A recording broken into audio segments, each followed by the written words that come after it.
मंगला शरण करेंगे। ओम नमः सिद्धेभ्यः जय श्री ओम नमः सिद्धेभ्यः जय श्री ओम नमः सिद्धेभ्यः।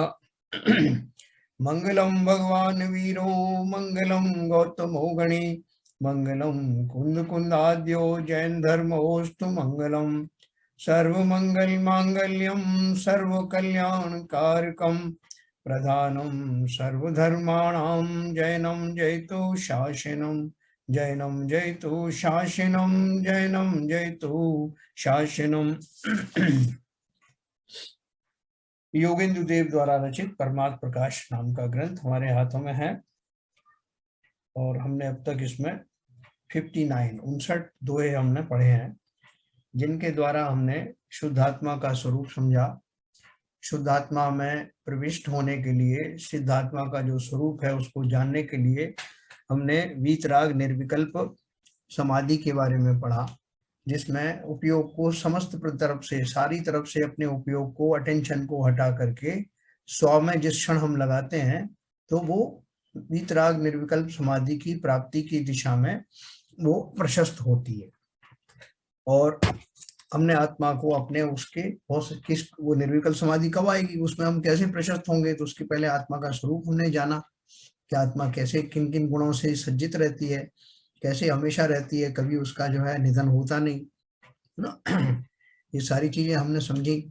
और जो पुद्गल की जो पर्याय हैं जिनसे वो आच्छादित रहती है, वो पुद्गल क्या है, पुद्गल द्रव्य की क्या विशेषताएं हैं, हम और उसमें अलग में क्या क्या फर्क है, शरीर आदि हमें कैसे धारण होते हैं, कर्म आदि किससे निर्मित होते थे, कर्म आदि भी पुद्गल है, उनसे हमारा पाला क्यों पड़ता है, ये हमने सब अभी तक जाना कि अनादिकाल से ये जीव कर्मों से युक्त ही है। जैसे खदान में होने वाले पत्थर में की तरह जो हमारे अंदर में कर्म पाए जाते हैं वो अनादिकाल से हैं। फर्क इतना है कि खदान से निकला हुआ पत्थर, ये लोहा तांबा आदि सब जो जिसमें और पाए जाते हैं, एक बार शुद्ध होने के बाद में फिर से उनके अशुद्ध होने की संभावना रहती है। लेकिन जीव जैसा, वो कहते हैं नोबल नोबल जो एलिमेंट्स होते हैं ना, ऐसे हम भी नोबल द्रव्य हैं। ऐसा नोबल द्रव्य जिसमें कभी जंग नहीं लगती, जो कभी भी एक बार मुक्त होने के बाद फिर से जो है कर्मों से संयुक्त नहीं होता, ऐसा वो अनुपम द्रव्य हमने उसके बारे में बहुत विस्तार से समझा, उनके गुणों को समझा। और चूंकि मैं भी जीव द्रव्य हूँ, इसलिए उनको पृथक पृथक समझने के बाद ऐसा ही मैं हूँ, ऐसा हमारे अंदर में भाव जागृत हुआ। और ये भी जागृत हुआ कि संसार के समस्त प्राणी सुखी होना चाहते हैं, कोई दुखी होना नहीं चाहता। लेकिन लोगों को मालूम नहीं है कि हम तो सदा से सुखी ही हैं। सुखी क्यों है? क्योंकि सुख नाम का गुण मेरे अंदर ही है, बाकी किसी द्रव्य में है नहीं। लेकिन फिर भी दुखी क्यों हूं? क्योंकि मुझे पता नहीं था ये मेरे अंदर है, मेरे स्वरूप में ही है। अब जब अनंत गुणों के साथ साथ मैंने अपने सुख गुण के बारे में भी जाना और सब तरह से कसौटी पे कस करके ये जान लिया कि मैं वो अनुपम द्रव्य हूँ जो कभी दुखी हुआ ही नहीं। दुखी हुआ तो अपनी भूल से हुआ, अपनी गलत फहमी से हुआ, बाकी तो उसमें दुख नाम का गुण कोई है नहीं। ऐसा सब तरह से निश्चित करने के बाद अब मुझे उस निर्विकल्प वीतराग निर्विकल्प समाधि में प्रविष्ट होने की तीव्र आकांक्षा है। उसमें प्रविष्ट होने के लिए ये जो जितने भी मार्ग हैं, व्यवहार के जितने मार्ग हैं, वो सब मुझे उस ओर ही ले जा रहे हैं। मैं जो स्वाध्याय करता हूँ, जो मैं विशेष ज्ञान की आराधना करता हूँ, जो वीतराग समाधि में जाने के लिए अर्थात अपने स्वरूप में जाने के लिए निरंतर मुझे राग द्वेषों से संकुचित करते हुए अपने स्वरूप में स्थापित करने की ओर बढ़ रहा है, ऐसा वो मार्ग पकड़ करके अब मैंने उस पर चलना शुरू कर दिया है। वो डॉक्टर कहता ना, कोई अगर बीमार आदमी है, कुछ नहीं कर सकता, तो कम से कम 2 कदम तो चले, 3 कदम तो चले। तो हम बहुत दिन से अस्वस्थ रहे, अनादिकाल से हम अस्वस्थ थे, हम जान नहीं पाए कि स्वस्थ दशा क्या है और वो कैसे प्राप्त होगी। अब हम जान गए हैं। भले ही हमारा चिरकाल की जो अस्वस्थता के कारण हमारे कदम उतनी तीव्रता से नहीं दौड़ सकते, लेकिन एक एक कदम भी अगर हम इस दिशा में रखेंगे तो अवश्य ही मंजिल तक हम पहुंच जाने वाले हैं। तो इस भावना और विश्वास के साथ हम आगे बढ़ रहे हैं, तो कहीं भी पीछे मुड़ के देखने की जरूरत नहीं। हम इस दिशा में और आगे बढ़ेंगे और दिन प्रतिदिन जो हमारे अंदर में जो उमंग और उत्साह प्रकट हो रहा है, ये इसका बात का दिग्दर्शक है कि हम सही दिशा में जा रहे हैं। तो आज अपन पढ़ेंगे 60 नंबर का दोहा।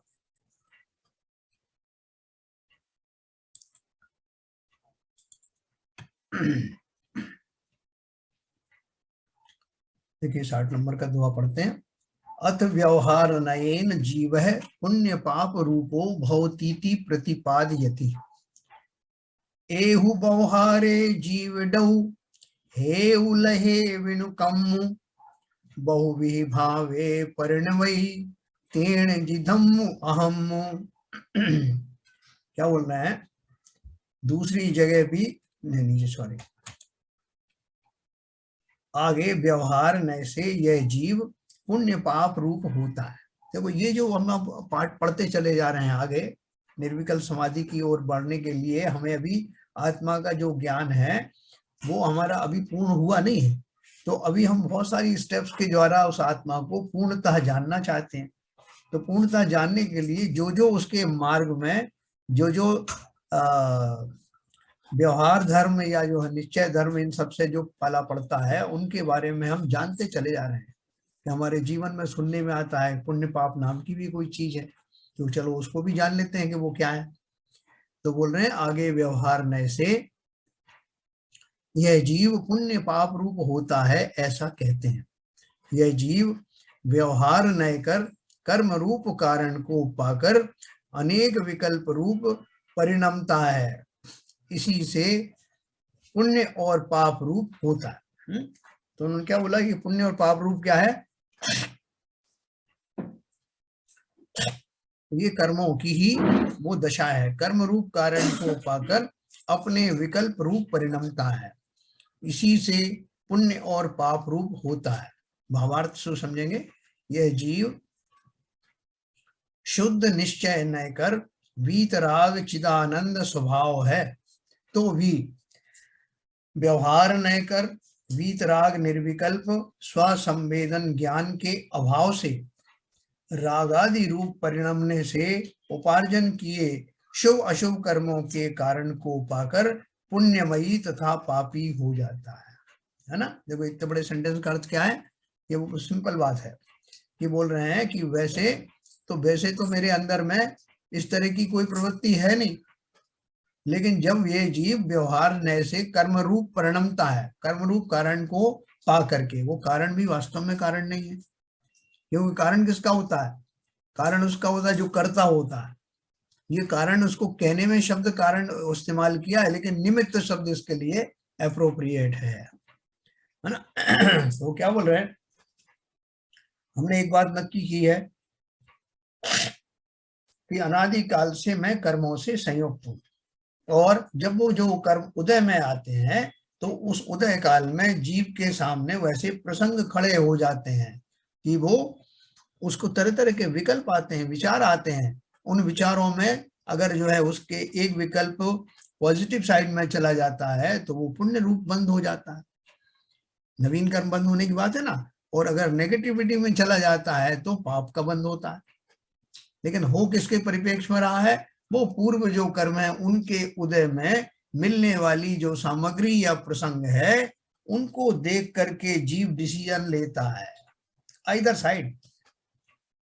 अगर वो संक्लिष्ट परिणामों की तरफ चला जाता है तो नवीन कर्म बनते हैं, कौन से बनते हैं, वो जो हमारे पाप रूपी कर्म बनते हैं। और अगर वो पॉजिटिव साइड में जाता है, शुभ परिणाम करता है, तो उसके पुण्य बंद होता है। सिंपल थ्योरी है। तो यह जीव शुद्ध निश्चय न कर वीतराग चिदानंद स्वभाव है। निश्चय न से तो मैं इन सब से परे हूं, स्वभाव ही मेरा चिद आनंद रूप है। चिदानंद मतलब चित आनंद, मेरा चित्त या चिदानंद हमेशा ही जो आनंद स्वरूप रहने वाला है, ऐसा परिणामी जीव तो मैं निश्चय न से हूं।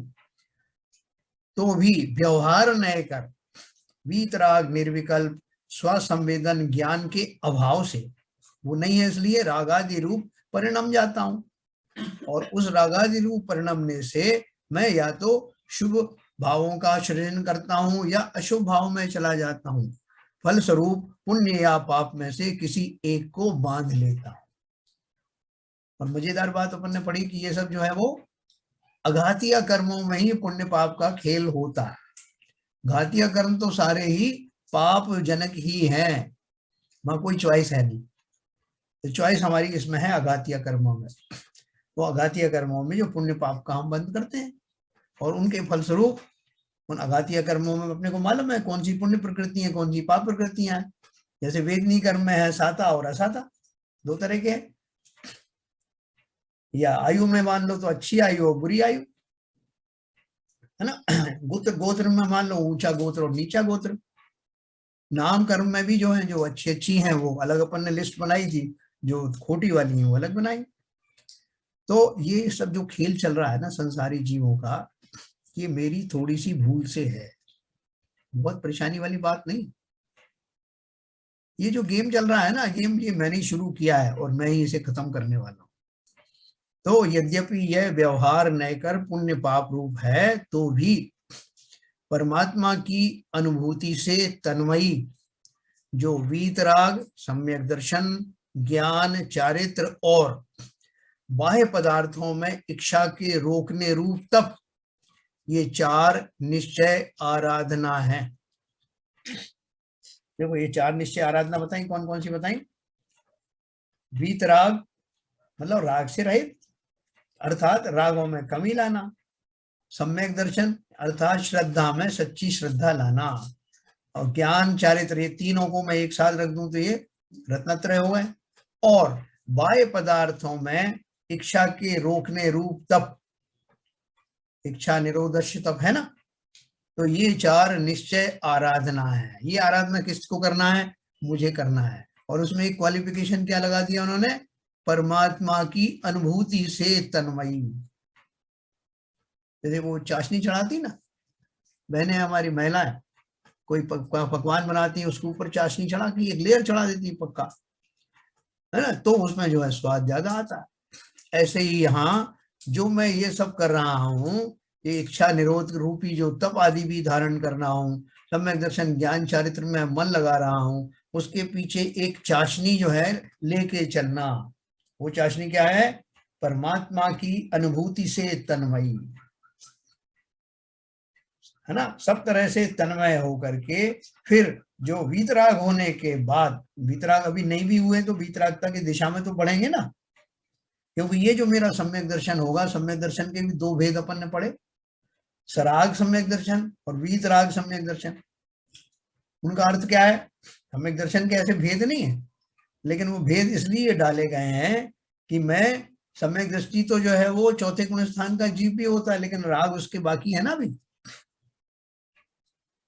लेकिन सातवें गुण स्थान के बाद में वो निर्विकल्प दशाएं शुरू होने लगती हैं, रागों में बहुत ज्यादा सिग्निफिकेंट कमी होने लगती है, वीतरागता की ओर बढ़ने लगते हैं, और 12वें गुण स्थान तक निरंतर वीतरागता बढ़ाता जाता हूं। इसलिए उन्होंने पहले ही वो विशेषण लगा दिया, वीतराग, सम्यक दर्शन, ज्ञान, चारित्र और बाह्य पदार्थों में इच्छा के रोकने रूप तप। ये जो मैं तपस्याएं करता हूँ, ये जो नियम संयम लेता हूँ, किस लिए करता हूँ? क्योंकि ये जो इच्छाएं हैं इनका स्वरूप मैंने समझा नहीं। इच्छाओं को रोकने की बात नहीं है, उनका निरोध का अर्थ क्या है? रोकना शब्द तो एक कॉमन इसलिए लिख दिया। रोकने का अर्थ ये नहीं है कि जो मेरी इच्छा हुई पानी पीने की, मैंने पानी नहीं पिया, भोजन की इच्छा हुई, मैंने भोजन नहीं किया, ये बात नहीं है। यहाँ इच्छा निरोध का अर्थ क्या है? कि मैं अपने भावों को इतना ट्रेनिंग दूं कि मुझे संसार के पदार्थों में निरंतर रुचि कम होने लगे। फलस्वरूप शरीर आदि में होने वाली जो अर्जीज हैं, जो इच्छाएं हैं, वो मिनिमम होते होते एक दिन समाप्ति की ओर चली जाए। जब अंतिम समय में शरीर छूटता है ना, तो जीव की दशा यही होती है। उसको अपने आनंद का अमृत दिखाई देता है, आनंद के सरोवर में सराबोर होता रहता है, इसलिए उसको बाह्य जगत की इच्छाएं सताती नहीं। मेरी वृत्ति ही ऐसी हो जाए कि उन भोगादियों के प्रति मेरी इच्छा जाए ही नहीं ना, ऐसा वो शमन, वो तप रूप में विकसित करना है। तो बोल रहे हैं यद्यपि यह व्यवहार न कर पुण्य पाप रूप है, तो भी परमात्मा की अनुभूति से तन्मयी जो वीतराग, सम्यक दर्शन, ज्ञान, चारित्र और बाह्य पदार्थों में इच्छा के रोकने रूप तप, ये 4 निश्चय आराधनाएं हैं, उनकी भावना के समय साक्षात उपादेय रूप वीतराग परमानंद जो मोक्ष का सुख, उससे अभिन्न आनंदमयी ऐसा निज शुद्धात्मा ही उपादेय है, अन्य सब हे है। देखो अब उन्होंने फिर कनेक्ट किया किसको, आत्मा को और वो भावना को। ये 4 निश्चय आराधना, उनकी भावना के समय, उनकी भावना कैसे करोगे, कहीं छोड़ा नहीं है आचार्यों ने, बिल्कुल पकड़ के रखा है। उनकी भावना के समय साक्षात उपादेय रूप, यानी उन भावनाओं को जो आप करोगे तो आपको क्या करना पड़ेगा, वीतराग परमानंद जो मोक्ष का सुख, उससे अभिन्न आनंदमयी ऐसा निज शुद्धात्मा ही उपादेय। उन्होंने एक अलंकार लगाए, उसमें एडजेक्टिव लगाए। वो सिंपल ये भी कह सकते थे कि ऐसी जो आराधना आप करोगे वो शुद्ध आत्मा की आराधना ही होगी। ये 4 निश्चय आराधना, उनकी भावना अर्थात आत्मा की भावना भाना, ये सिर्फ कहना चाहते हैं। तो इस प्रकार हमने ये 60वें नंबर का ये जो पढ़ा। अब 61 नंबर शायद बड़ा है, देखता हूं, नहीं तो फिर अभी अपन को अनम्यूट करेंगे।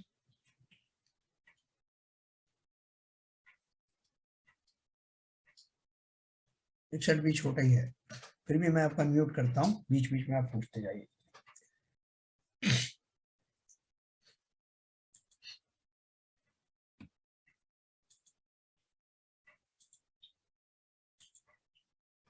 हाँ, यहाँ तक सबको समझ में आया? ऐसा एक बेसिक क्वेश्चन है। हाँ बोलिए। जब आत्मा वास्तव में शुद्ध स्वरूप में रहती है हमेशा, चाहे सिद्ध अवस्था में हो, चाहे अनंत अवस्था में हो, या संसारी जीव की, तो एक बेसिक प्रश्न उठता है, ये कर्मों से लिप्त कब हुई और क्यों हुई?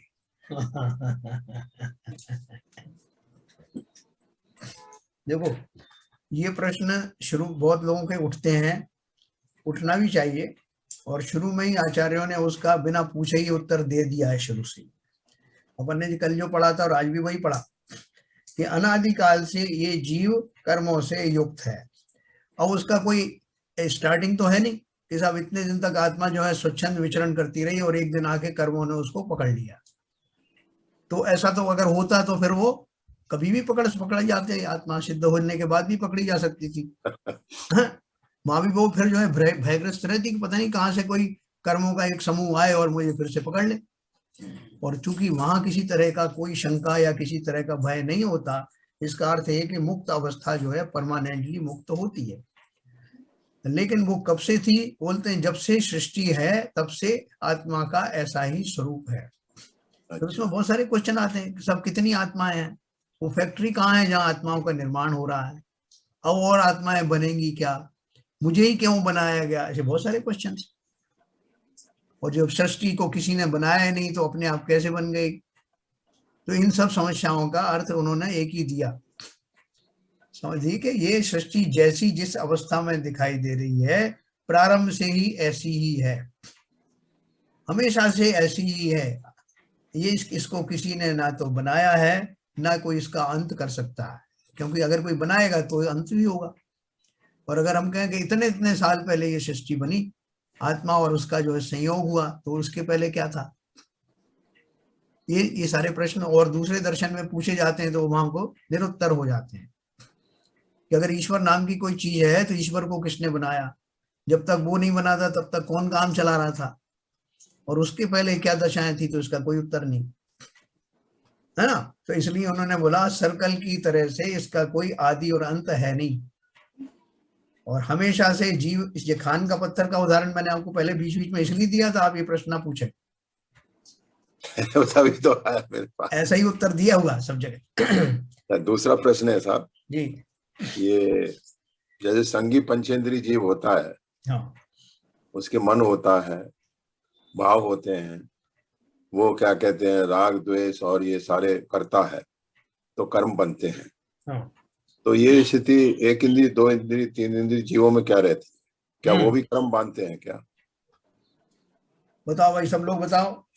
एक इंद्रिय आदि जीव अगर कर्म नहीं बांधेंगे तो उनको मोक्ष होने में कितनी देर लग जाएगी? बहुत जल्दी हो जाएगा मोक्ष। फिर एक इंद्रिय काय के? हाँ। कर्म से ही बंधे हैं सर, नहीं, वहां तो छूटने का कोई उपाय ही नहीं है। नहीं, मेरा प्रश्न ये है कि उनका मन है नहीं। जब जब क्या कहते हैं, जीव पंचेंद्रीय जीव बना और उसने कर्म बांधे, तो उसने इतने भावों तक कर्म बांध दिए कि उसको जो कर्मों का जो फल मिल रहा है उसमें कभी वो एक इंद्रिय जीव बना, कभी दो इंद्रिय बना, कभी तीन इंद्रिय बना, कभी आके पंचेंद्रिय बना, धीरे धीरे। मगर उन कर्मों के साथ रहते हुए एक इंद्रिय जीव क्या और कर्मों का बांधने का एडिशन और डिलीशन कर सकता है? करता है क्या? करता ही है। देखो, चारों गतियों में रहने वाले जो जीव हैं उनमें दो तरह के जीव हैं जी। एक इंद्रिय आदि जीव कौन से हैं? जो कि अपन ने कर्म चेतना, कर्म फल चेतना और ज्ञान चेतना, ऐसी तीन चेतना वाले जीव पढ़े थे। कर्म इंद्रिय आदि जीव ही हैं जो इवन वहां से चल फिर भी नहीं सकते, थोड़ा सा भी मूवमेंट नहीं कर सकते, वहीं के वहीं तड़प रहे हैं, वहीं के वहीं निरंतर उन असंख्यात दुखों को भोग रहे हैं और हाँ, जन्म भी ले रहे हैं। अब निगोदिया जीव को देखो तो 18 बार एक सांस में 18 बार जीवन मरण जीवन मरण जीवन कब से कर रहे हैं साहब? 33 सागर हो गए, या जितना भी उनकी आयु बंधेगी 33 सागर, तो मैंने वो मैक्सिमम बता दिया पीरियड। मतलब निगोदिया जीव जो है कब से वो जो नित्य निगोद में है और वहां क्या कर रहे हैं? जो होने वाला दुख है, सुख ना मिलने को ही दुख कहते हैं, ये तो आप जानते हैं। अनाकुलता नहीं होना ही का ही नाम आकुलता है। उन सब जीवों को ऐसी घोर आकुलता होती है, घोर दुख होता है कि वो सुख का नाम की चीज जानते ही नहीं। और अपन भली भांति जानते हैं कि जब जब जीव दुखी होता है तो वो आर्त ध्यान से नए नए कर्मों का सृजन करता रहता है। ओके। तो अनादिकाल से अब उनके अंदर में इतनी चेतना नहीं है जैसे हम कर्म फल चेतना और कर्म चेतना दोनों का भोग करते हैं। कुछ कुछ कर्म तो हम कुछ नहीं कर सकते, ऐसे हमारे अंदर भी भाव आते हैं, लेकिन कुछ में हमें आता है। कुछ जीवों को ऐसा भी आता है कि मैं इससे निकलूं, जैसे हमको लग रहा है। चेतना वाले जीव हैं और ज्ञान चेतना की ओर बढ़ रहे हैं। हमारे पास में दोनों पॉसिबिलिटी हैं। हम तीव्र आर्त ध्यान के द्वारा अनंत काल तक दुखी बने रहे, ऐसी संभावना भी हमारे पास है। और मुझे यहाँ से निकलना है, ऐसा साहस और ऐसे हमारे पास में उपाय भी हैं। तो हम जो है कर्म फल चेतना, कर्म चेतना और किंचित ज्ञान चेतना के समीप वाले भी हैं। कर्म तो हमारे बंद हो रहे हैं लेकिन उनकी अपेक्षा कम हो रहे हैं। जो एक इंद्रिय आदि बने हुए बेचारे तीव्र दुखों को भोग रहे हैं, जिनके उन दुखों से छूटने की संभावनाएं लगभग नगण्य है, नेग्लिजिबल। हमने देखो बहुत पुण्य किए भाई साहब, बहुत मैंने पुरुषार्थ किया जो हम निकल करके उन एक इंद्रिय आदि जातियों में से, नरक निगोदों में से निकल करके और सैनी पंचेंद्रिय बने। एक से एक दुर्लभ है। देखो शास्त्रों में जेठ 6 डाला में भरा पड़ा। नहीं, मगर जो निगोदिया जीव है वो कर्म वाला जीव है। हाँ। तो आर्त ध्यान कैसे होगा? उसके मन तो है ही नहीं। जो आत्मा, देखो मन के पीछे रहने वाले कौन सी चीजें हैं? जो मन तो ये बाहरी मन है, लेकिन जो अंदर में जो द्रव्य मन है, वो द्रव्य मन क्या है? आत्मा का ही एक पार्ट है। आत्मा की वो प्रदेश जो भाव द्रव्य मन के पीछे रहते हैं, उन्हीं को भाव मन कहते हैं। तो ये दो अवस्थाएं ऐसी होती हैं जब मन के बिना ही चिंतन होता है। दो अवस्थाएं कौन सी हैं? एक तो वो अरहंत वाली अवस्था जहां मन रिडंडेंट हो जाता है, संपूर्ण आत्मा ही वो मन का काम करती है जी। और दूसरी अवस्था है ये एक इंद्रिय आदि जीव जिनके मन नहीं है, असेनी पंचेंद्रिय जीव तक के जो जीव हैं वो सब अपने आत्मा के द्वारा ही उन सबको, उनको आवंटन नहीं होता, भावमन होता है। भावमन होता है उनका। वो भावमन वाले आत्मा से ही वो उसका पूरा निर्णय करते हैं। अच्छा। जैसे एक बड़ा सा कॉलेज है, तो बड़े से कॉलेज में बहुत सारी फैकल्टी उन्होंने बनाई हुई है कि साहब ये एक विंडो के ऊपर में यहाँ पर आपको जो है बायोलॉजी वाले जो है डिपार्टमेंट है, ये वाला आपका मैकेनिकल इंजीनियरिंग वाला डिपार्टमेंट है, इलेक्ट्रिक ऐसे डिपार्टमेंट खूब बड़ा है। लेकिन जहाँ एक छोटा सा स्कूल हो, वहाँ काय के डिपार्टमेंट, एक टेबल कुर्सी पड़ी हुई है, उसी सब डिपार्टमेंट निबट रहे हैं, समझ ना। तो ये सब जो हमको पार्टीशन मिला है, ये इतनी उत्कृष्ट जाति का हम जब बन गए हैं, तब हमें ये मन का सानिध्य रूपी एक डिपार्टमेंट मिला है। मैं अब समझ में आ गया, क्योंकि ये जब सूझ विवेचन हो रहा है तो ये क्वेश्चन आए, बिल्कुल पूछना चाहिए, ये मौका है। जितना आपको बने, आपको भले ही लगे कि अपसर्ड है, कोई अपसर्ड नहीं होता। नहीं, मैं कोई अपसर्ड नहीं समझता, जब समझ में नहीं आती है तो आपके सामने अवश्य एकदम पूछो, ये अपन ने इसी के लिए बनाया है फोरम। ठीक है शैलन जी। कल आपने बोला था ये पूरा पैकेज लेके आते हैं, जैसे कि पूरा पैकेज है, जब तक निगोद में रहना है वो पूरा पैकेज है, जब कर्म वहां से खत्म हो जाएंगे तभी कटेंगे, जब ही आप निगोद से निकल के एक इंद्री और वो बनोगे। हाँ, हाँ। तो ये जो एक बार एक पैकेज में घुस जाते हैं कुछ चीज में, तो उसमें कितने लाखों साल निकल जाते हैं पता नहीं लगता, अपने को उसी पैकेज में घूमते रहते हैं। तो मतलब ये भी एक मतलब सच है। देखो, ये आपने बहुत अच्छा क्वेश्चन पूछा कि जो पैकेज हमको ऐसी दशा में मिले, जैसी दशा हमारी अभी है वर्तमान में, कैसी दशा है, हम न केवल सेनी पंचेंद्रीय जीव हैं, बल्कि किंचित ज्ञान का उघाड़ भी हमारा इतना हो गया है कि हम ये जान गए हैं कि अनादिकाल से बंधे हुए कर्मों के पैकेज जो अभी खुले ही नहीं है, उन सब में मैं बहुत परिवर्तन कर सकता हूं। ये अभी टाइम है, ये इतनी अनुपम हमको पर्याय मिली है, इसमें मैं बहुत सारे कर्मों के जो मैंने अनादिकाल के पैकेज बांध बांध के रखे हुए हैं, और अगर मैंने, इसलिए तो लोग तरसते हैं ना मनुष्य भाव में आने के लिए, यहाँ मुझे सब तरह की संभावनाएं हैं, कैसा भी पैकेज मैंने बांधा हो कस करके, अब समय आ गया है उन सब की गठाने ढीली करने का। उसके लिए पर्याय कम पड़ जाएगी अगर हमने भारी भारी उपाय नहीं किया तो, और नहीं तो ये थोड़ी सी देर की बात है। जो मुनिराज दीक्षा लेकर के भली प्रकार जल्दी जल्दी अपना कार्य करते हैं, इसीलिए तो करते हैं, उनको ये नहीं पड़ता कि अभी तो जीना बरसों, जल्दी जल्दी क्या करना। वहां तो ये काल करे सो आज कर, आज करे सो अब। ये पर्याय कब चली जाएगी पता नहीं, इतनी बहुमूल्य पर्याय मिली है जिसमें समस्त इतने इतने बड़े पैकेज जो मैं बांध के आया था, उनमें से तो कुछ पैकेज को मैं नष्ट कर सकता हूँ, कुछ पैकेज की गांठें ढीली कर सकता हूँ, कुछ पैकेज में से काफी कुछ खाली कर सकता हूँ। ये इंतजाम करके जाओ ना, इसलिए तो बोलते हैं कि सम्यक दृष्टि होने के बाद जीव खोटी गतियों में जाता नहीं। इंतजाम करने का टाइम। जी, एक प्रश्न मेरा है, उसका आप विवेचन कर चुके हैं, लेकिन मेरे को डाइजेस्ट नहीं हो पा रही बात। हाँ, मैं ये पूछ रही हूँ कि जैसे ये जो सिद्ध अवस्था होती है उसमें देह छूट जाती है। हाँ बिल्कुल। तो जब देह छूट जाती है तो वह व्यंजन पर्याय की बात कैसे आ गई कि हम चाहे, जिसमें आपने उसने कहा था कि उसमें इतना कोई चेंज नहीं होता, तो जिसकी उसकी बात करें, बात तो जब करेंगे जब देह होगी और व्यंजन पर्याय होगी, तो कैसे ये बात हो गई? नहीं, वो व्यंजन पर्याय कैसी व्यंजन पर्याय है, अगर अपन जो उसको प्रदेश गुण से अगर उसको रिलेट करें, प्रदेश गुण से, प्रदेश गुण क्या है कि जिससे आकार प्रकार आदि निश्चित होते हैं, जो पर्याय चिरकाल तक चलती है, जो स्थूल परिवर्तन होता है, अपन ने उस 4-5 उसके बारे में विशेषताएं पढ़ी ना। हाँ, तो इसमें स्थूल परिवर्तन होता ही नहीं है। नहीं, अब हो गया, होने के बाद वो पर्याय आई है। हाँ, संसारी अवस्था से निकल करके जो सिद्ध रूप जो पर्याय बिना शरीर वाली प्रकट हुई है, वो परमानेंट जो व्यंजन पर्याय है। अब ये वो व्यंजन पर्याय है। जी हाँ, वो बदलेगी नहीं। अब नहीं बदलेगी तो नहीं, लेकिन वहां देह ही नहीं है तो व्यंजन कहाँ से आ गया? केवल गुणों में तो सूक्ष्म परिवर्तन हो रहा है, षटगुणी। देखो, उसका अपन बोलते हैं ना, सिद्धों का कुछ ना कुछ स्वरूप तो है ना, कुछ ना आकार है ना। अपन ने यही तो पढ़ा था परसों को, उसका आकार भले ही पुद्गल जैसा आकार ना हो, लेकिन फिर भी उसकी बाउंड्रीज वगैरह तो कुछ है ना। नहीं तो महावीर स्वामी की आत्मा और आदिनाथ भगवान की आत्मा एक में हो जाएगी ना, तो उनके दूसरा क्या है जैन साहब जी, ये व्यंजन पर्याय प्रदेशात्मक गुण की वजह से होती है। हाँ, जब षटगुणी हानि लाभ होती है वो अर्थ पर्याय में होती है। हाँ, वो गुणों में होती है, उनके जो गुणों में होती है जी। तो उस षटगुणी हानि लाभ का उससे मिक्स मत करो व्यंजन पर्याय से।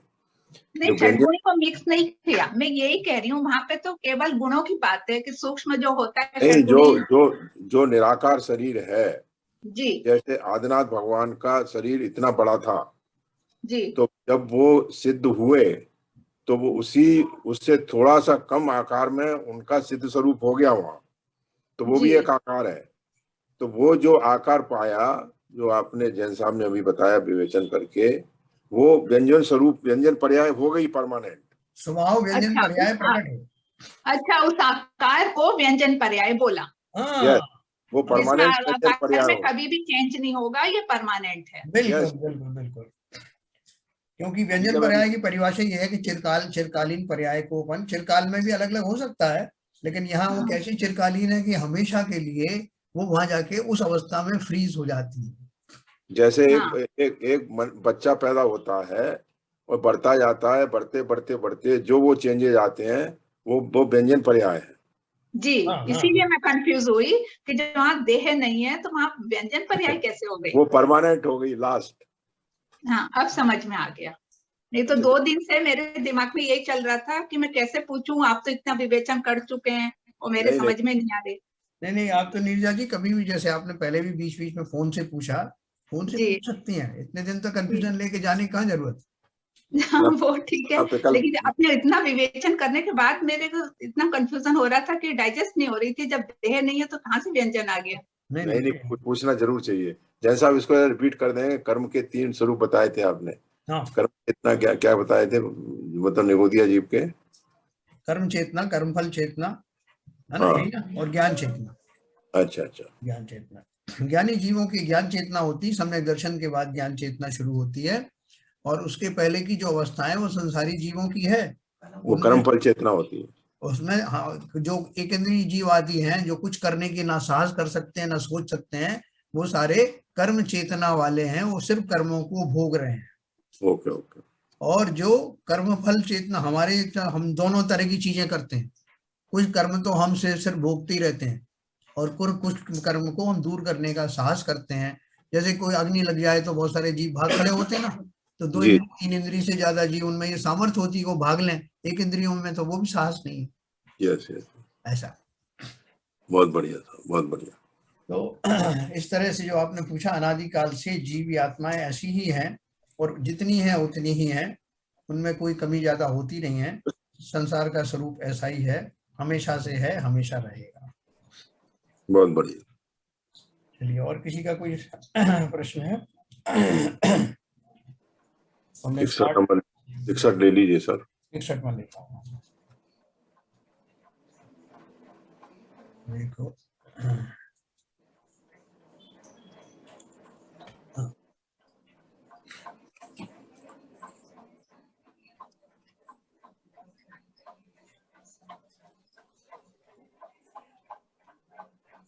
इकसठ नंबर का ये। अथ तानि पुनः कर्माण्यसो भवन्तीति कथयति, ते पुनरुज्जीवः जोयिया अट्ठविकम् हवन्ति, जेहि जिझम्पिय जीवन भी अपसहाई लहंती। क्या बोल रहे हैं?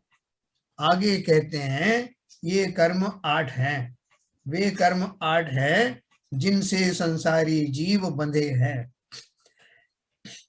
श्री गुरु अपने शिष्य मुनि से कहते हैं कि हे योगी, वे फिर कर्म जीवों के 8 ही होते हैं, जिन कर्मों से ही आच्छादित ये जीव कर अपने सम्यक्तादि 8 गुण रूप स्वभाव को नहीं पाते। वो क्या बोल रहे हैं कि बाई चांस उनकी संख्या भी 8 ही है, उन कर्मों की मुख्य रूप से, और 8 ही वो गुण हैं जिन कर के सम्यक जो है से विभूषित होते हैं। वो 8 अगर गुण प्राप्त हो गए जो अपन ने पढ़े हैं निशंक आदि, तो समझो सम्यक दर्शन आ गया। विकांक्षित निशंक आदि जो गुण हैं, वो अपन को अगर 8 गुणों सहित 8 गुण वो प्रकट हो गए तो ये गारंटी है कि मुझे सम्यक दर्शन प्रकट हो गया।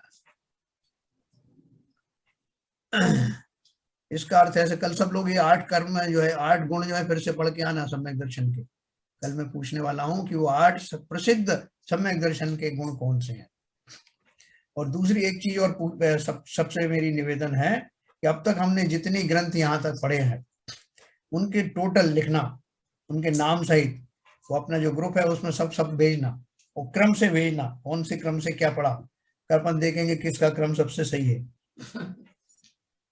ना। अभी तक कितने ग्रंथ पढ़ लिए हमको, जब हम उनका नाम पढ़ेंगे और क्रम पढ़ेंगे तो हमारे अंदर में एक उद्वेलना आई कि मैंने अच्छा मैंने ये भी पढ़ चुका हूँ। अपन भूल जाते हैं और कई बार ये कॉन्फिडेंस आता है, अपन बोले हमने फला फला ग्रंथ पढ़ा था, हाँ साहब जरूर पढ़ा था। तो सब लोगों से मेरा निवेदन है कि थोड़ा सा समय निकाल करके जितने ग्रंथ हमने एक साल में पढ़े हैं पिछले पर्यूषण से अभी तक के, उनकी लिस्ट और क्रमवार लिखना, और अगर संभव हो तो उनके आचार्य, उनके लेखक का नाम भी लिखना। तो चलिए, ये अपन 61 नंबर पढ़ रहे थे कि 8 कर्म होते हैं और 8 ही वो गुण होते हैं जो सम्यक को शोभित करते हैं। ये जीव कर अपने सम्यक्तादि 8 गुण रूप स्वभाव को नहीं पाते, अब उन्हीं 8 गुणों का व्याख्यान करते हैं।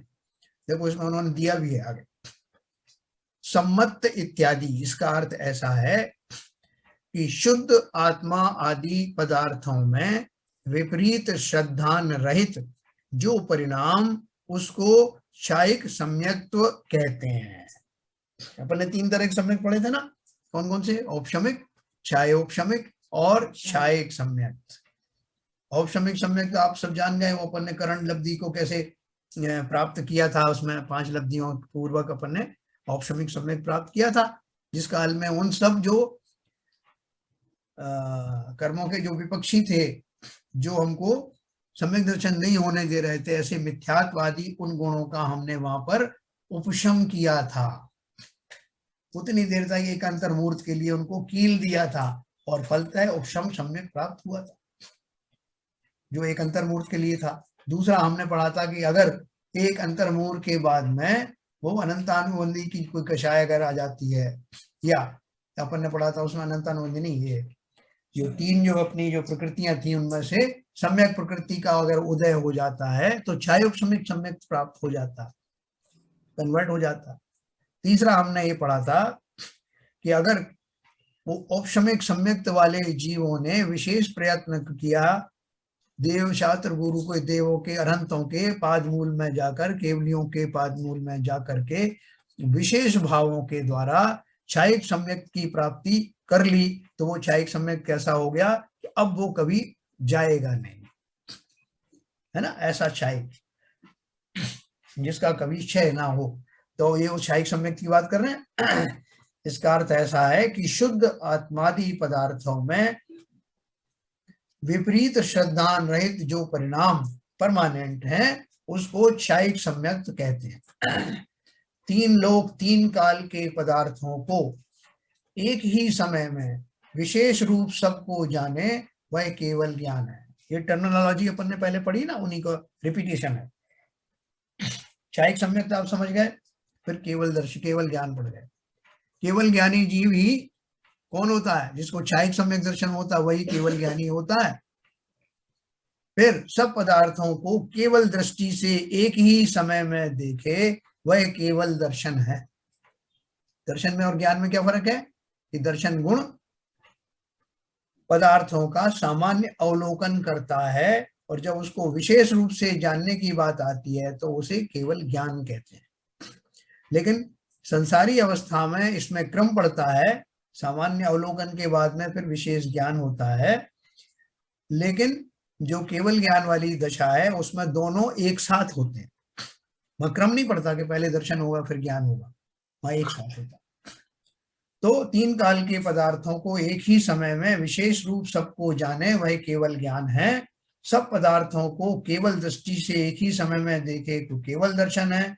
उसी केवल ज्ञान में अनंत ज्ञायक यानी जानने की शक्ति, वह अनंत वीर्य है। आप बोलोगे साहब आपके घर में एक मोमबत्ती थी, आपने थोड़ा अंधेरा कम करने के लिए छोटी मोमबत्ती लगाई, फिर बड़ी लगाई, फिर आपने सबसे बड़ी लगा दी, और वो आदमी वो समाप्त हो गई। थोड़ी देर के बाद बोले अब क्या करें साहब, मैंने अपनी सर्वस्व लगा दिया, अब तो खत्म हो गई मोमबत्ती। ऐसा मेरा केवल ज्ञान कभी समाप्त होता नहीं। साहब मैंने पूरा लोक को निहारा, इतनी दिन से निहार रहा था, अब वो निहार निहार के उसकी ऊर्जा खत्म हो गई, केवल ज्ञान समाप्त हो गया। ऐसा कभी नहीं होता है ना। इसलिए उन्होंने क्या कहा कि ऐसी सामर्थ्य मेरे अंदर है, ऐसा अनंत वीर्य मेरे अंदर है कि मेरी वो सामर्थ्य समाप्त नहीं होती। इसीलिए लिखा उन्होंने उसी केवल ज्ञान में अनंत ज्ञायक यानी जानने की शक्ति, वह अनंत वीर्य है। अतीन्द्रिय ज्ञान से अमूर्तिक सूक्ष्म पदार्थों को जानना, आप चार ज्ञान के धारियों से न जाना जावे, वह सूक्ष्मत्व है। देखो क्या बढ़िया बात कही। क्या कह रहे हैं, मेरे पास में एक ऐसा ज्ञान है। कैसा ज्ञान है? जो किसी इंद्रियों के द्वारा नहीं है, अतीन्द्रिय है, जिसे केवल ज्ञान कहा जाता है। उससे मैं अमूर्तिक और सूक्ष्म पदार्थों को जानता हूं। आपके मन में ये शंका आएगी कि ये जो धर्म द्रव्य है, अधर्म द्रव्य है, आकाश द्रव्य है, काल द्रव्य है, ये इतने सूक्ष्म द्रव्य हैं, अमूर्तिक हैं, तो क्या केवल ज्ञान उनको जान लेता है? आप बोलेंगे कि इससे भी सूक्ष्म मैं स्वयं हूं ना, आत्मद्रव्य। जब उसको जान लेता है तो बाकी द्रव्य क्यों नहीं जान सकता? उन्होंने क्या बोला, देखो, अतीन्द्रिय ज्ञान से अमूर्तिक सूक्ष्म पदार्थों को जानना, और आप चार ज्ञान के धारियों से न जाना जावे, वह सूक्ष्मत्व है। सूक्ष्मत्व की परिभाषा क्या बताई उन्होंने? जो संसार के किसी ज्ञान के द्वारा न जाना जाए वो सबसे सूक्ष्म है, और ऐसा एक ही पदार्थ है, जीव द्रव्य। इवन पुद्गल द्रव्य जो है, पुद्गल द्रव्य का परमाणु को अवधि ज्ञान भी जान सकता है। जो पुद्गल की शुद्ध दशा है, सबसे सूक्ष्म दशा है, उसको भी अवधि ज्ञान आदि ही जान लेते हैं। लेकिन ये क्या बोल रहे हैं, जो चारों ज्ञानों के द्वारा ना जाना जा सके। चारों ज्ञान कौन से हैं बताओ? मति, श्रुति, अवधि और मने पर्याय। मने पर्याय। हाँ, इन चारों ज्ञानों के होते हुए भी आत्मा को जानना संभव नहीं, और उसको ही परम सूक्ष्मत्व कहते हैं, जो इन चार ज्ञानों से भी जानने में ना आवे। ऐसा सूक्ष्मत्व को जानने वाला वो केवल ज्ञान है, और मैं ही तो उस केवल ज्ञान को प्राप्त करने वाला हूं। मेरे अलावा कौन करेगा? मेरे अलावा मतलब जीवों के अलावा कौन करने वाला है? तो सोचो, अपनी सामर्थ्य पहचानो, बहुमान करो अपनी सामर्थ्य का, कि संसार में ऐसा कोई ज्ञान का धारी नहीं है। जीवों की ही बात करें अपन, अजीवों के तो ज्ञान होता ही नहीं, कि मुझ में वो सामर्थ्य है, अभव्यों में वो नहीं होती। जीव तो वो भी है, मैं तो भव्य भी हूँ, और उस ज्ञान का धारी भी हो सकता हूँ, उस ज्ञान की महिमा भी जान चुका हूँ, उस ज्ञान की प्राप्ति की ओर मेरे कदम भी बढ़ चले हैं। बहुमान करना अपना, महिमा लाना अपनी, मैं वो अनुपम हीरा हूं। तो बोल रहे हैं, आप चार ज्ञान के धारियों से ना जाना जावे, वह सूक्ष्मत्व है। एक जीव के अवगाह क्षेत्र में अनंत जीव समा जावे, ऐसी अवकाश देने की सामर्थ्य वह अवगाह गुण है। एक अवगाहना तो आकाश को है। एक आकाश के नीचे कितने जीव अवगाहना पाते हैं, कितने द्रव्य अवगाहना पाते हैं, और एक सामर्थ्य जीव की है। क्या सामर्थ्य है? एक एक सिद्ध में अनेक सिद्ध राजही। एक सिद्ध के अंदर में इतना अवगाहना का प्रमाण होता है, इतना परिमाण होता है कि उसमें अनंत सिद्ध उसके अंदर में आ सकते हैं, उसी आकृति के अंदर। जैसे होता ना, ज्योति से ज्योति जलाते चलो। इसी कमरे में ट्यूबलाइट जल रही, इसी में 1 2 4 5 बल्ब लगे हुए हैं, 50 बल्ब लगा दो, प्रकाश में प्रकाश मिल जाए। ठीक है ना?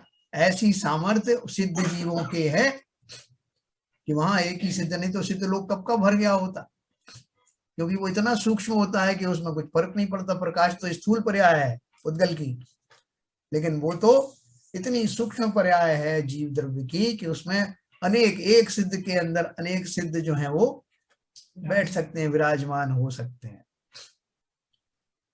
इसलिए उन्होंने दिया, एक जीव के अवगाह क्षेत्र में अनंत जीव समा जावे, ऐसी अवकाश देने की सामर्थ्य वह अवगाहन गुण है।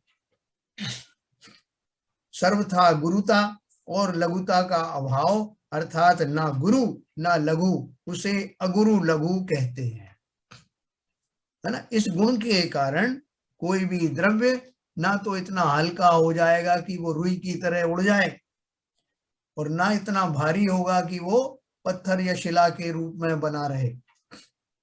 उसमें जितने गुण हैं, गुण बिखर करके बाहर नहीं जाते, उसी में कंटेन्ड रहते हैं। और ना इतना हल्का होता है, ना इतना भारी होता है, ना गुरु होता है, ना लघु होता है। इस गुण के फलस्वरूप होने वाली परिणति अगुरु लघुत्व गुण द्वारा संपादित होती है। इसलिए अवगाहन गुण की बात कर रहे हैं। सर्वथा गुरुता और लघुता का अभाव है, अर्थात ना गुरु ना लघु, उसे अगुरु लघु कहते हैं।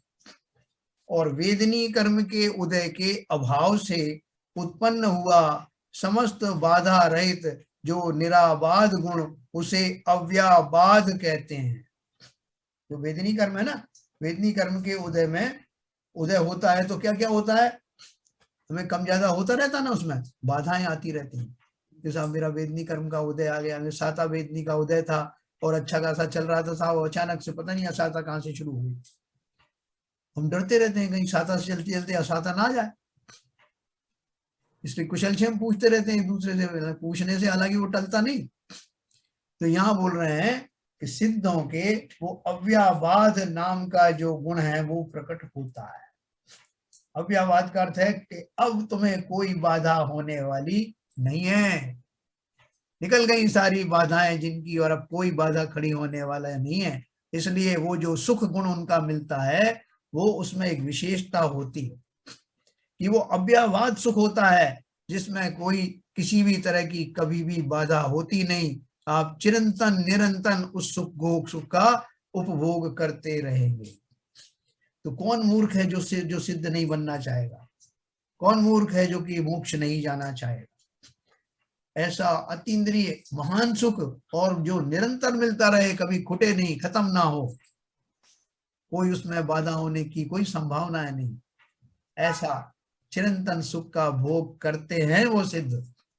तो उन्होंने दिया, समस्त बाधा रहित जो निराबाध गुण है उसे अव्याबाध कहते हैं।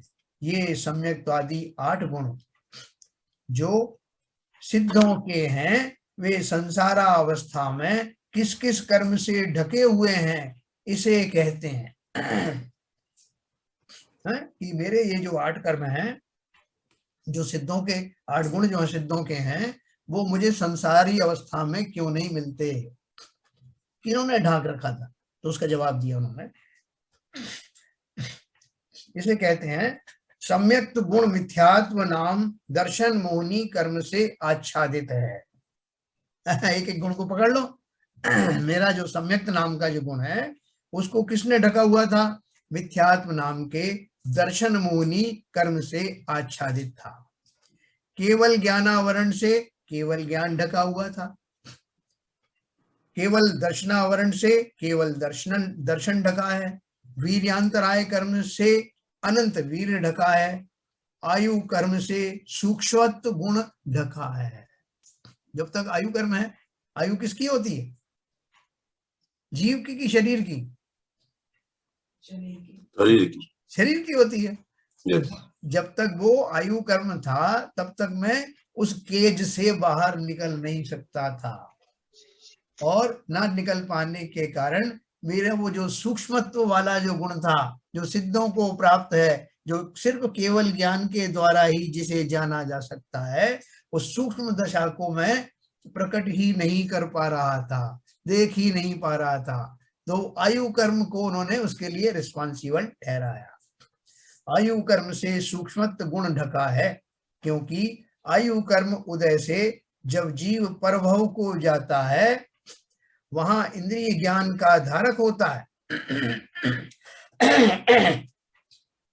अतीन्द्रिय ज्ञान का अभाव होता है, इस कारण कुछ एक स्थूल वस्तुओं को तो जानता है, सूक्ष्म को नहीं जानता। शरीर नाम कर्म के उदय से अवगाहन गुण आच्छादित है। अपना एक अवगाहन गुण पढ़ा ना अपन ने, कि जिसके द्वारा मैं इतना सूक्ष्म हो जाता हूं कि मेरे अंदर कुछ भी डाल दो सब समाहित हो जाता है, अर्थात कितने ही सिद्ध के अंदर आ जाए। बोले ये गुण पहले कहाँ था? बोले किससे ढका हुआ था? तो उन्होंने बताया कि शरीर नाम कर्म के कारण शरीर मिल रहे थे, इसलिए वो आपका अवगाहन गुण विकसित हुआ नहीं था। ठीक है ना? आप 50 शरीर से ज्यादा एक जगह पे, एक कमरे की डायमेंशन है, एक कमरे में 10 लोग रह सकते हैं। आड़े टेढ़े करके आप 11-12 कर लो, आप उसमें 100 आदमी घुसाने की कोशिश करो तो घुस नहीं सकते। तो क्या आड़े आ गए? उनके शरीर। तो शरीर नाम का कर्म था ना, इसलिए मेरे पास लिमिटेड स्कोप था अवगाहना का। और जैसे ही शरीर नाम का गुण समाप्त हुआ, वो मेरी अनंत अवगाहना वाला गुण प्रकट हो गया। सिद्धावस्था के योग्य विशेष रूप अगुरु लघु नाम कर्म के उदय से अथवा गोत्र कर्म के उदय से ढक गया है। सिद्धावस्था के योग्य विशेष रूप अगुरु लघु गुण नामक नाम कर्म के उदय से अथवा गोत्र कर्म के उदय से ढक गया है, क्योंकि गोत्र कर्म के उदय से जब नीच गोत्र पाया तब उसमें तुच्छ या लघु कहलाया। सुनना जरा ध्यान से। गोत्र कर्म के उदय से जब नीच गोत्र पाया तब उसमें तुच्छ या लघु कहलाया, और उच्च गोत्र में बड़ा अर्थात गुरु कहलाया। और वेदनी कर्म के उदय से अव्यावाद गुण ढक गया। देखो, अगुरु लघु गुण की बात पहले करते हैं। ये बोल रहे हैं अगुरु लघु गुण में क्या था कि ना तो छोटा होगा ना बड़ा होगा। वो जो अपना जो है मैक्स, जो अपना अभीष्ट साइज होगा, जो यथा योग्य साइज होता है, वही उस जीव को मिलता है अगुरु लघु के कारण। ना छोटा होगा ना बड़ा होगा। तो बोल रहे हैं कि मैंने जब तक मैं संसारी अवस्था में था, तो जब मैं नीचे गोत्र में जन्म लिया, लोग मुझसे कहते हैं, अरे बड़ा क्षुद्र आदमी, क्षुद्र कुल में जन्म लिया है, नीच हरकत कर रहा है, नीचों जैसी। मुझे नीचा बना दिया गया, छोटा बना दिया गया, बड़ा छोटा आदमी है, छोटी इसकी सोच है। और जब मैं किसी कारण से उच्च गोत्र में गया, अरे साहब ये ब्राह्मण है, ये जैन है, ये फला है, तो उस उच्च गोत्र के कारण मुझे ऊंचा मान लिया गया। यानी वहां कुछ कसौटियां थी संसार में, जिनके ऊपर कस करके मुझे नीचा और ऊंचा माना गया, जबकि मैं वो सिद्धों वाला अगुरु लघु वाले गुण का अब राजा हूं। सिद्ध अवस्था में ना मैं छोटा हूं ना बड़ा हूं, जैसा होना चाहिए वैसा ही हूं। इसलिए वो ये कहना चाहते हैं कि उस सिद्ध अवस्था में पाए जाने वाला वो वैसा रूप जिसमें ना ऊंचे की कोई बात कहे ना नीचे की बात कहे, ऐसा स्वरूप मेरा गोत्र कर्म ने ढक रखा था। ऐसा संसारी अवस्था का उन्होंने बताया। और वेदनी कर्म के उदय से अव्यावाद गुण ढक गया। मेरा तो था ना यहाँ पे साता वेदनी, इसलिए मेरा वो अव्यावाद तो नहीं रहा। मुझे ये लोगों ने बताया कि तुम क्यों दुखी हो रहे हो, जिसको भी अभी सुख प्राप्त हुआ है, पुण्य का उदय हुआ है, उसको थोड़े ही काल के बाद पाप का उदय भी होने वाला है। या तो साइकिल के जो पैडल चलते हैं ना, एक पैडल ऊंचा होता है तो दूसरा नीचे होता है, फिर ये ऊंचा हो जाता है वो नीचा हो जाता है। ऐसे ही पाप और पुण्य का खेल समस्त संसारी जीवों के साथ सदा काल चलता रहता है। इसलिए मुझे वो अव्यावाद जाति का सुख कभी मिला नहीं। वो अतीन्द्रिय सुख तो मिलने का सवाल ही नहीं, इवन इंद्रिय सुख भी मेरा कभी परमानेंट रहा नहीं। मैं इसलिए मैंने धन आदि इकट्ठा करता रहा। तृष्णा के कारण मैंने बहुत सारा परिग्रह इसलिए तो इकट्ठा किया कि भैया ये देखा गया है कि कई बार जो जितना रहता है वो छिन जाता है, इसलिए और बटोर के रखो, पहले वाला छिन ना जाए, इससे पहले और आगे बढ़ा लो। ऐसा जो संसारी जीवों के मन में जो शंकाएं होती हैं, जिनके फलस्वरूप वो परिग्रह आदि बढ़ाते रहते हैं, उन वो सुख कभी ना जाए, इंद्रिय सुख, इसकी कोशिश करते रहते हैं और फलस्वरूप निरंतर दुखी होते रहते। मेरे पास इस जाति का अब कोई कर्म नहीं रहा, तो साता साता वाला वेदनी कर्म नहीं रहा, इसलिए चिंता नहीं है किसी बात की कि अनंत भवों के बाद प्राप्त हुआ ये अतीन्द्रिय सुख कोई छीन ले जाएगा। प्रकृति की व्यवस्था है कि कोई इसे छीन नहीं सकता। तो इस प्रकार से हम कौन सा कर्म बताया, ये अव्यवहाद गुण। इस प्रकार 8 गुण 8 कर्मों से ढक गए, इसलिए यह जीव संसार में भ्रमा। जब कर्म का आवरण मिट जाता है तब सिद्ध पद में ये 8 गुण प्रकट होते हैं। यह संक्षेप में 8 गुणों का कथन किया। विशेषता से अमूर्तत्व, निर्नाम गोत्रादिक अनंत गुण यथा संभव शास्त्र प्रमाण से जान लेना। तात्पर्य है कि सम्यक्तादि निज शुद्ध गुण स्वरूप जो शुद्धात्मा है वही उपाधि है। इस शुद्धात्मा में ही ये गुण प्रकट हुए हैं। इस सिद्धात्मा से ही मैं परम शुद्ध आत्मा अर्थात परमात्मा अर्थात सिद्ध बना हूं। ऐसी गुणों की धारी, ऐसे नैसर्गिक गुणों और सुख आदि के धारी इस आत्मा को उपादेय बनाना, यही हमारा काम है, यही हमारी मंजिल है। जिस समय मैं इस तथ्य को पहचानूंगा मेरे सारे दुख संकट समाप्त हो जाएंगे और मैं भी सिद्धों की बिरादरी में जाकर बैठ जाऊंगा। तो हम सब निरंतर प्रयत्नशील हैं और बहुत दुगने दुगने उत्साह से इस दिशा में बढ़ते रहना, अपने गुणों की महिमा करना और जो कुछ हमने कर दी हैं गलतियां उनको भूल जाना। ये मैंने की थी ये तो याद है, लेकिन निकाल दूंगा ये भी मुझे याद है। ये संकल्प भी मेरा बना रहे, यही भाव हमारे प्रतिदिन चलते रहे। ठीक है सर, अब मैं आपको 61 नाम का हो गया। कोई प्रश्न हो तो अपन कल ले लेंगे। प्रश्न मेरा रिक्वेस्ट है कि रिपीट हो जाए इसका। दिस वाज टू बहुत गूढ़ गाथा है सर। बहुत बढ़िया, बहुत बढ़िया। मैं इसको कल बिल्कुल रिपीट करूंगा, आप कह रहे हैं तो कल करना बड़ा। 8 गुणों का जो विवेचन है वो बहुत वाकई गूढ़ हो जाएगा सर। बहुत कंडेंस कर दिया एक्चुअली। हाँ, कंडेंस कर दिया। शरीर से जो है सीधे सिद्ध बना दिया। नहीं, मतलब सांसारी से सिद्ध बना दिया, बना दिया। मतलब ये ऐसा ही हो गया कि कोई जो उपन्यास था, लोगों को लग रहा था कि अंतिम पेज पर जाके इसका उपसंहार होगा, लेकिन बीच में ही किसी ने उसका उपसंहार कर दिया। तो आपको ऐसा लगा? बीच में नहीं किया था आपने, पहले पेज में कर दिया।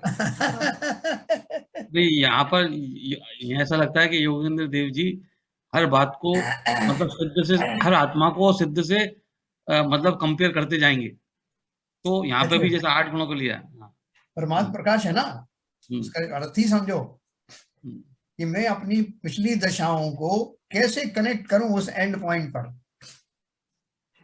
ठीक है, तो आपको अगर इसमें आनंद आया है तो कल मैं और दुगने जोश के साथ में नहीं बहुत जरूरी है साहब। आनंद तो बहुत आया, जरूरी है। बिल्कुल बिल्कुल।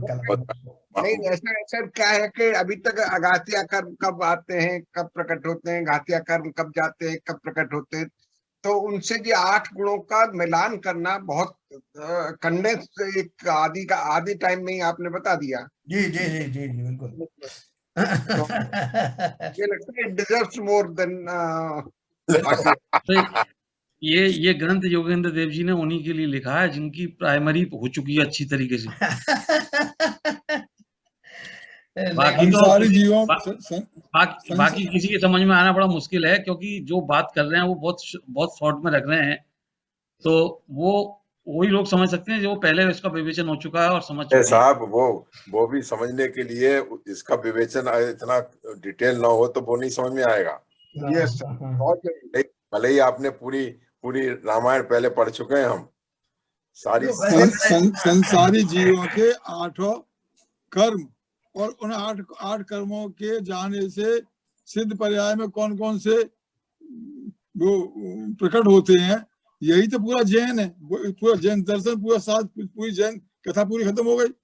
वो तो एक दुआ में पूरी कर दी जैन साहब ने। वही तो मैं कह रहा हूँ, वो पूरी खत्म हो गई। कर्म हम संसार के 8 कर्मों के चक्कर में पड़े रहते हैं और सिद्ध पर्याय में जो प्रकट होते हैं आरोप कर्मों के जाने से, उसी के लिए काम खत्म हो जाता है। वही सिद्ध पर्याय रहा क्या, बचा क्या? देखो इसमें ऐसा है, वो जो 8 कर्म जो संसारी जीवों के होते हैं और जो जिनकी वजह से वो सिद्धों के गुण प्रस्फुटित नहीं हो रहे थे, हाँ उन दोनों को मैं और विस्तार से रख के बताऊंगा। हाँ बिल्कुल, बहुत अच्छी और अच्छी बात है, और अच्छी बात है ना, कि अभी मैंने शॉर्ट में वैसे बताने की कोशिश की, जो योगेंद्र देव कहते हैं उसके साथ साथ थोड़ा एडिशन भी मैंने किया। इतनी बड़ी बात को एक दो में सजोना, हाँ, ये बड़ी क्वालिटी का सवाल है।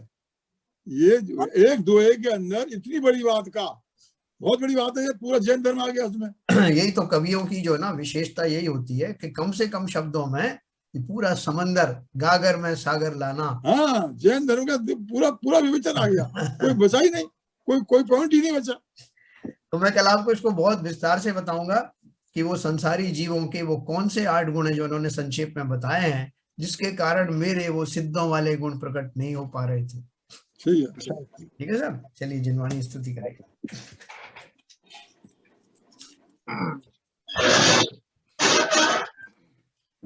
मिथ्यात्म नाश वे को ज्ञान के प्रकाश वे को वापा पर भास वे को भानु सी बखानी है। छाहो द्रव्य जान वे को बंध विधि भान वे को स्वपर पिछान वे को परम प्रमानी है। अनुभव बताए वे जताए वे को काहू न सताए वे को भव्य उर्यानी है। यहाँ तहाँ तार वे पार के उतार वे को सुख विस्तार वे को यही जिनवाणी है। हे जिनवाणी भारती तो जपू दिन रैन, जो तेरी शरणा गए सो पावे सुख चैन। जावाणी के ज्ञान ते सूझे लोकालोक, सो वाणी मस्तक सदा दे तू। जिनवाणी माता की जय।